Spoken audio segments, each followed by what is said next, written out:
Hello everyone, today's story is on Toronto Markkey Patterson, a man who was sentenced to death at the age of 17 and executed at the age of 24. They want to know how you got here. They want to know specifically what you did to come across here. I was convicted of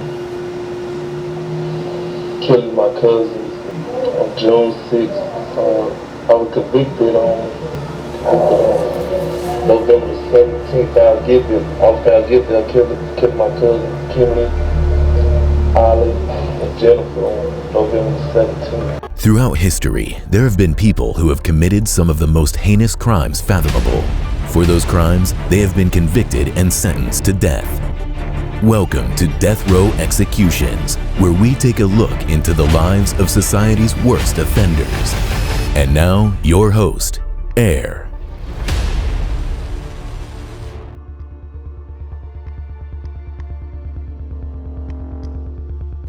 Toronto Markkey Patterson was born on October 17, 1977. He grew up in Dallas, Texas, but lived a deprived childhood. Unfortunately, he was exposed to drugs, alcohol, and physical assaults at a very young age. It has been reported that his mother used to assault him with sticks and sometimes even electric cords. For an escape, Toronto began running the streets, and his community was no better than his home. By the time he turned 15, he was no longer depending on his family. At least financially. Toronto was making up to $700 a day selling crack. When asked why he started selling drugs, Toronto himself said, "I wanted to kind of keep up, be accepted. By just keeping up with the everyday fad, I would be accepted. Clothes, hairstyles, jewelry, whatever. I started selling drugs to keep up." Making that much money at such a young age, Toronto was living the high life. He loved flashy things and had a girlfriend right by his side. He would buy expensive jewelry, and even though he had enough money for a car, he was too young to buy one the legitimate way, so he stole a car and then paid a lot of money for it to be decked out. In 1994, when Toronto was 16, he was charged with the unlawful possession of a loaded 9mm handgun. He had also been busted for selling crack to an undercover FBI informant. In 1995, now 17, Toronto was still driving around in a stolen vehicle, and he was living with his girlfriend at her house. During this time, Toronto was also a soon-to-be father because his girlfriend was pregnant. That same year, in April, Toronto's beloved stolen car was stolen from him. Of course, he was unable to report the crime, so he had his mind set on doing something to get back what he lost. Toronto was hyper-focused on his cousin Vernon Stiff's BMW, specifically because the car that was stolen from him had gold and chrome wheels, and his cousin Vernon also had gold and chrome wheels on his car. Now, his cousin Vernon was in prison, and his nice car was not being used and was stored at his mother's house in her garage. Toronto knew that the wheels alone on Vernon's car were worth about $2,000 each. On June 6, 1995, Toronto had a plan. According to court documents, that morning between 10 and 11 a.m., he told his girlfriend that he was leaving to go to his physical therapy session for his back pain. Instead of going straight to his appointment, Toronto got in his grandmother's car and drove to his cousin Vernon's mother's house, Evelyn Stiff. Inside the home were Toronto's cousins, Kimberly Brewer, Evelyn's daughter, and Kimberly's two children, Ollie and Jennifer. The ages of all three were 25, 3, and 6. Toronto chatted with Kimberly for about 15 minutes and finally left for his physical therapy appointment. When his appointment was over, Toronto made his way back to Evelyn's home. Kimberly was minding her business, relaxing on a recliner in the living room. Toronto casually walked up to her and shot her in the head. Toronto then walked into a room where Jennifer and Ollie were playing and watching TV. Toronto fatally shot both of them from about 3 feet away. After confirming that everyone in the house was dead, Toronto then had his mind focused on what he came there for. He did not want any witnesses seeing him steal the wheels from his cousin Vernon's BMW. He was able to successfully unfasten 3 out of the 4 golden chrome wheels on the car, and he stashed them in his grandmother's car. After stealing the 3 wheels, 4 hours had passed since he told his girlfriend he was leaving to go to therapy. When he made it back to his girlfriend's house, he was out of breath, looked visibly scared, and told her that he had robbed and shot someone in order to steal some wheels, and he needed help carrying the wheels into the house. He got the assistance he requested and then changed his clothes.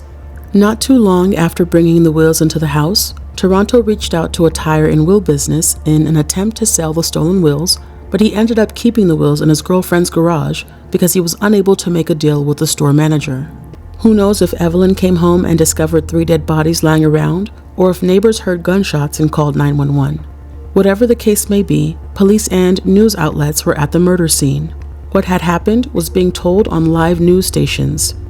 Curious about what was going on at the crime scene, Toronto and his girlfriend made their way there, and they were actually caught on news cameras as onlookers. They were only there, though, to see how much information they could gather on what the police knew. Toronto and his girlfriend ended up leaving the scene of the crime, but later that same night, Toronto was arrested. Police had information on Toronto and knew that his car had recently been stolen and he was looking for gold and chrome wheels. They also found out that he went to Evelyn's home earlier that day. Toronto was put in an interrogation room for hours, and the next day he ended up providing 2 written confessions. In the first confession, he claimed that he stole the wheels, but he gave them to Jamaican drug dealers, and the drug dealers were the ones who committed the murders. At the time of the first confession, Toronto did not know that the police had searched his girlfriend's house and found the wheels he stole, so when they informed him of what they had known, he gave his second confession admitting to the murders. When Toronto made his first confession, he did not know that the police had searched his girlfriend's house and found the wheels he stole, so when they informed him of what they had and knew, he gave his second confession admitting to the murders. Police were also able to find the clothing he wore during the murders, and the clothes had blood residue on them. When Toronto's trial began, he decided to retract his confessions. When he testified on the stand, he told the court that the Jamaicans made him do it. He said he had nothing to do with the murders, and the only reason why he confessed to something he didn't do was because they had him in the interrogation room for too long. I was in that room so long and didn't know which way was up. The detective was telling me what I did. The way he said I was going to be able to talk to someone was once I told him what he wanted to hear. So I told him, so I would be able to go to the judge and let him know how he did me in that room and stuff. But I found out later it wasn't like that. Toronto was 4 months shy of 18 when he was being interrogated, and he claimed he was young, confused, and coerced. Now, although Toronto had killed 3 people, the prosecution was only trying him for the murder of Ollie because Ollie was 3 years old, under the age of 6, and a conviction for the murder would constitute a capital offense. Toronto was found guilty, and he was sentenced to death. While on death row, Toronto, nicknamed Tonto in prison, was well liked amongst the inmates.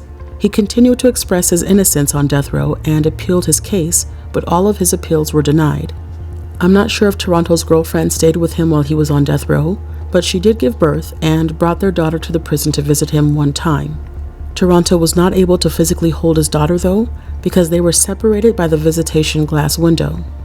When it was time for Toronto's August 28, 2002 lethal injection execution, he offered a final statement. I am sorry for the pain, sorry for what I caused my friends, family, and loved ones. I feel a great deal of responsibility and guilt for what happened. I should be punished for the crime, but I do not think I should die for a crime I did not commit. Toronto was pronounced dead at 6:20 p.m. Now, in the end, Toronto apologized. He said he was sorry and also said he felt a great deal of responsibility, but kind of contradicted himself by saying he still did not commit the crimes. Let me know what you guys think of this story in the comments below.